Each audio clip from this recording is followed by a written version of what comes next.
Hi there, everyone. I'm Alicia Toot from AMBY, and here with me is Chris Stringer. We have a couple of questions for you, so let's get going.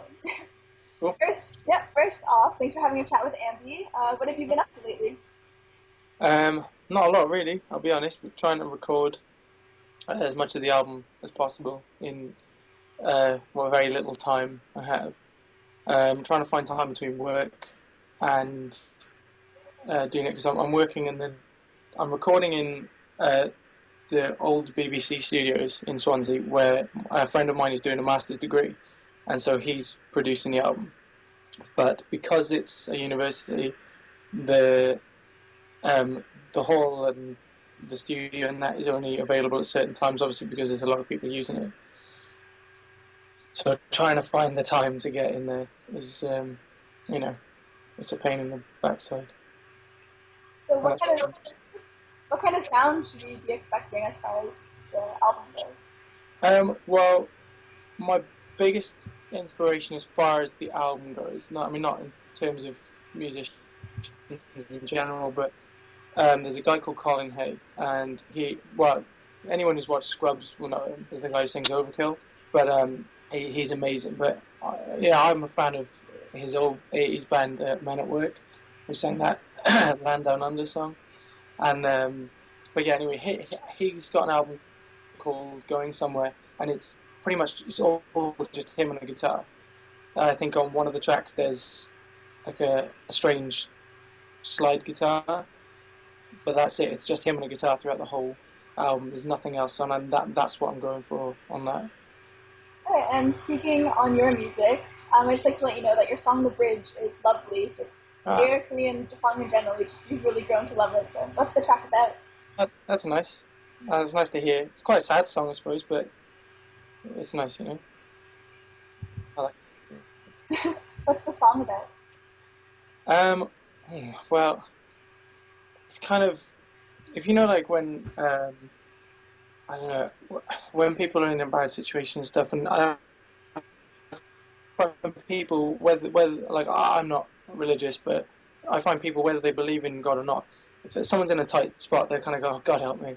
I don't know whether that's just a British thing or not, but people say, "Oh, God help me," and it's kind of based around a situation where I was just working whenever I could and not making an awful lot of money about it, and just kind of having that feeling of, God help me. And it's kind of about, there's a line in it about, like, I always wanted more than living for a number, and it's kind of every month I was just checking the payslip, and I find that that's what I'm living for, and so it's kind of based around that.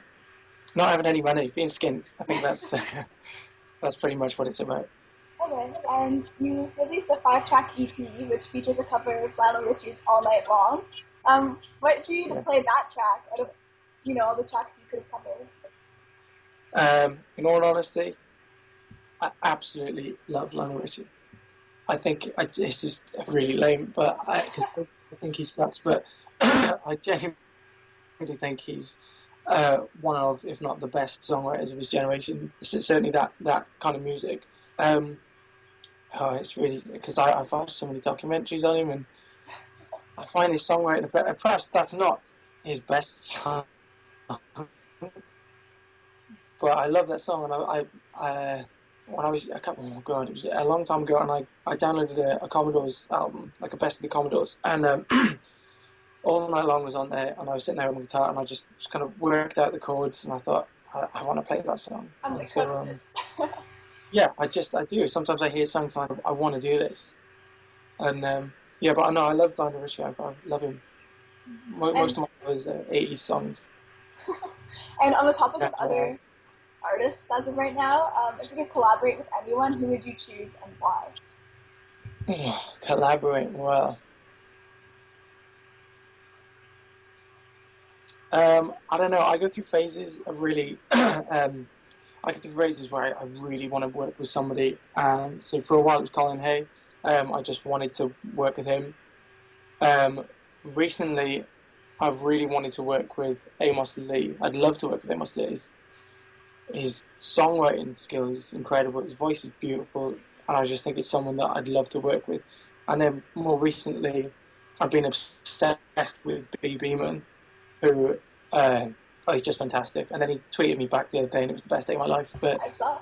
yeah, it was pretty. I was pretty excited about that. It was nothing exciting that he said, but it's like so.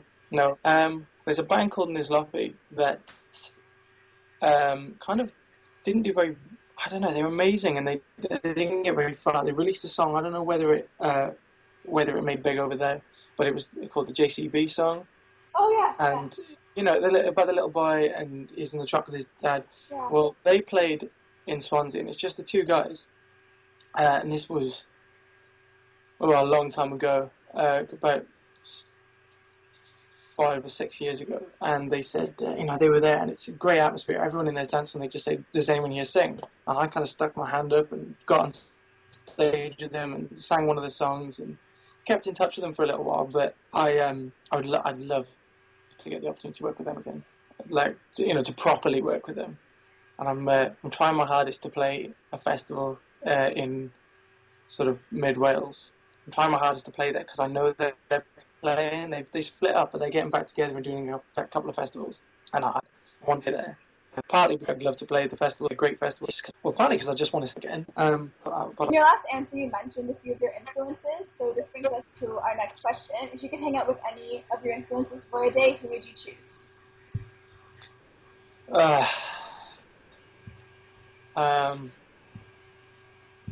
That's a hard one because the thing is, I overthink things like this because I always think, oh well, do you know what? I could hang out with them. What on earth are they going to say to me? But so I'm always kind of think of things like that. But I don't know. I guess if I can hang out with people just chill with them.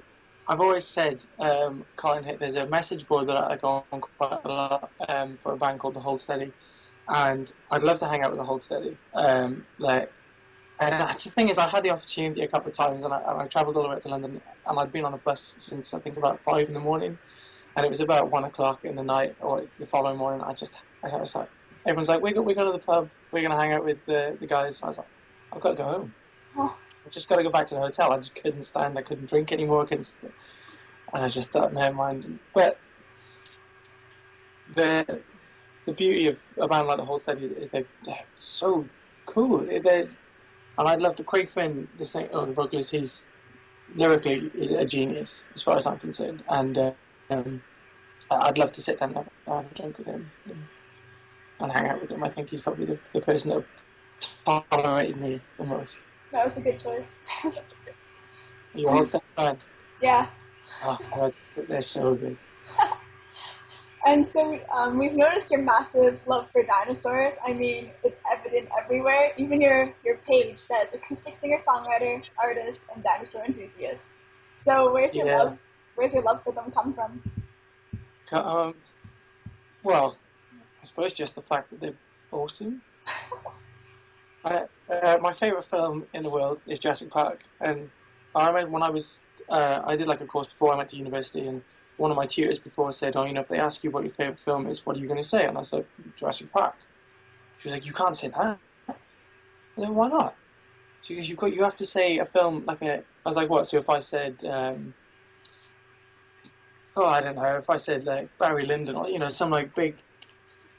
Like a Stanley Kubrick film, like one of his more artsy ones, and I just thought, no, I'm not going to lie about stuff. And I think for a blockbuster movie, I think Jurassic Park is very, I don't know, I'm a bit of a nerd when it comes to films, and I think Jurassic Park is very sound as a film. But I don't know, I love dinosaurs. I'd love to be a paleontologist, something like that, but I'm just not clever enough. I'm not academic enough at that. I think. No, they're cool. I have, my fiance works. She's a tattoo artist, and a bunch of us were sitting around the studio before, and everyone was saying, if you were going to get tattoos on your knuckles, what would you have? And I said, I'd have dinosaur, but I wouldn't have tattoos. So I've actually got on my feet, I've got dino tattooed on one foot and saw on the other. Yeah, and they're like made out of bones. The letters are made out of bones, and on my right foot I have a Triceratops skull, and on the left foot I have a T-Rex skull. Wow. So yeah, I do love them. would have never guessed that. That's cool. Yeah. Alright, and this is something that just has to be asked. Have you ever even jokingly, or do you plan on writing a song about a dinosaur or an experience? I haven't written a song about dinosaurs actually. Sometimes when I'm writing songs, if I come up with a chord progression or something, and I don't know what the words are going to be yet, because I think they sometimes they come together, sometimes they come separately, and sometimes just to get a vocal melody will come in my head, and I think, well, I don't know what to sing about, and sometimes I say random things, but I don't think I've sung about dinosaurs yet. I'm sure it will happen. Yeah, we'll wait and see. Yeah. Alright, moving away from the dinosaur questions, what has you excited for 2013? Plenty, actually. I don't know. I probably shouldn't say that. Right. My New Year's resolution was to do something with the music, because I've been doing it for about 8 years now, but I haven't been fully. Well, I've only been very slightly involved in it. I started when I was about 16, and then I don't know. It kind of fell by the wayside. I was doing other things, and I love doing it. And then sometime last year, somebody from the university radio station in Swansea got in touch with me and said, "Oh, we found you online, and we really want you to come on and chat to us." So I went on, did a live session and stuff, and I thought, well, I love doing it, and if people are interested in it, and people are still listening, then I'm going to carry on doing it. So at 2013, I said, New Year's resolution, do something with the music. So I've been getting on it, so I'm really excited about it. I mean, I've been really getting into the whole unsigned artist thing, and there's such a wealth of amazing opportunities and amazing other artists as well. And say I found you guys, and I'm like, right, these guys are great, and because Bad Cardigan found me on Tumblr, and okay. I'm following them, and then I saw they with you, and I was like, well, I always do things. I would never just blindly say, hey, because if someone turns around and says, he obviously did like website, we don't even like, and so yeah, I've just been really excited about that. There's something I probably shouldn't say, but why not? Well, actually, I say we. It is just me and my guitar. But my friend of mine said, "Do you want to go on a road trip this year?" And I said, "Sure." And then I texted him a couple of days later and said, "Do you want to do it? Like, do you mind driving around?" So we're in the very early stages of planning the tour for later on this year. Wow. That's exciting. That's really exciting.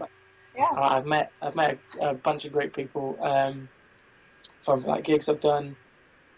There's a guy from, I think it's Worcester, called Alex Rainsford. He's amazing. He's really, really brilliant. And there's a podcast of guys that live in Cheltenham. So there's all these places around the UK where I've got contacts. And they've said, yeah, well, come, you can stay with us, or we'll play together and that kind of thing. So it's very slowly but surely it's coming along, and that's really, really exciting. Yeah. And so for our last question, what is something about Chris Stringer that nobody knows yet? I have this thing where before I play a gig, I have to pee 20 times. I don't think anybody knows that. Maybe if someone was particularly attentive to my toilet habits, then they'd notice. But before a gig, when all the other acts are on or whatever, or even if I'm the first act on, I'm just back and forth to the toilet. I don't drink alcohol before I play either, because I have a hard enough time remembering the words anyway. So yeah, so it's nothing to do with that. Maybe it's nerves. I don't know. Oh. Yeah. Okay. Maybe I've got that. I don't know. Alright, well, I think the last question wraps up our interview. Once again, I'm Alicia from Music Blog Games. Take care. Bye. You too.